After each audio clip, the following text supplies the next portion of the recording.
Unit 3, Personal Pronouns. Listening Practice. Exercise 1.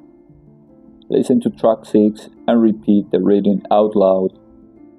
I am Sam, and I am 13 years old. I am a student. I am not a cook. He is John. He is a teacher. He is 19. He is not a nurse. She is Chloe, and she is 30 years old. She is a doctor. She is not a chef. Rock is a pet. It is 3 years old. It is beautiful. It isn't a cat.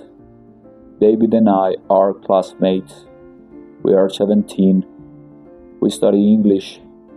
We are musicians. Juan and Mike are friends.